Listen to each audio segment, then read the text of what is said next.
On the night of August 15th, 1977, in a dark corner of Ohio, a man sat before an old computer screen. Suddenly, lifeless numbers began to dance. A strange, powerful signal, lasting exactly 72 seconds, echoed from a place no one expected, the depths of the universe. He grabbed a pen, circled it, and wrote a single word, "Wow." But then, the signal vanished, as if it had never existed. Have you ever wondered, was it a greeting from another civilization, or just a whisper from the shadows? Jerry Amon wasn't a detective, nor a policeman. He was just an astronomer, a seeker of answers among the stars. But that night, he touched something greater than himself, something that, even today, NASA and SETI cannot explain. The Big Ear Telescope at Ohio State University wasn't SETI's most advanced tool, the search for extraterrestrial intelligence.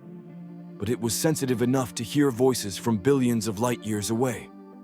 That night, it turned toward the constellation Sagittarius, 220 million light years from Earth.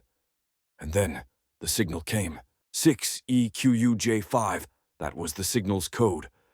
Not random, not interference from satellites or planes.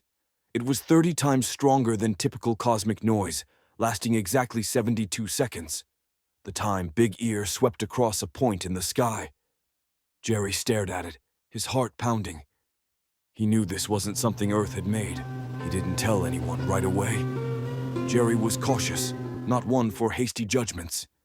But in his mind, questions surged like waves. If it was extraterrestrial life, who were they? What did they want? And why, after just 72 seconds, did they fall silent? NASA has noted that the universe isn't a silent place. Every day we hear the whispers of pulsars, the roars of black holes. But the wow signal was different. It was like a voice, brief, clear, and deliberate. SETI called it the strongest candidate for an alien message, but not everyone believed. Some said it was a comet, like 266P/Christensen, emitting hydrogen as it passed by. Another theory, interference from a secret military satellite. Jerry didn't argue, but he stood firm. If it wasn't them, then why didn't it repeat? That night changed him. From a dry scientist, Jerry began to dream. He wondered, are we being watched? Are we just an experiment to someone in this vast universe? The wow signal wasn't just radio waves. It was a mirror to the human mind, curiosity, fear, and hope.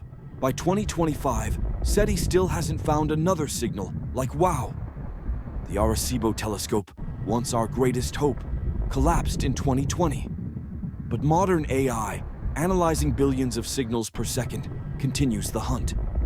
NASA predicts that within 50 years, we might hear them again.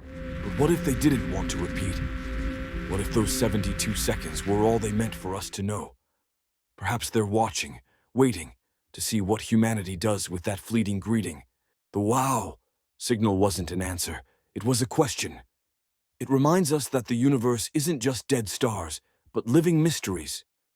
Jerry Amon is gone, taking his dreams with him. But we're still here, listening, searching. Perhaps their silence isn't an end, but an invitation. Good or evil isn't innate, as a poet once said.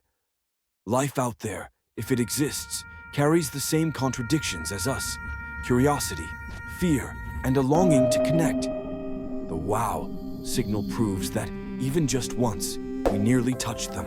What do you think of the wow signal? Was it a greeting, or just the wind between the stars?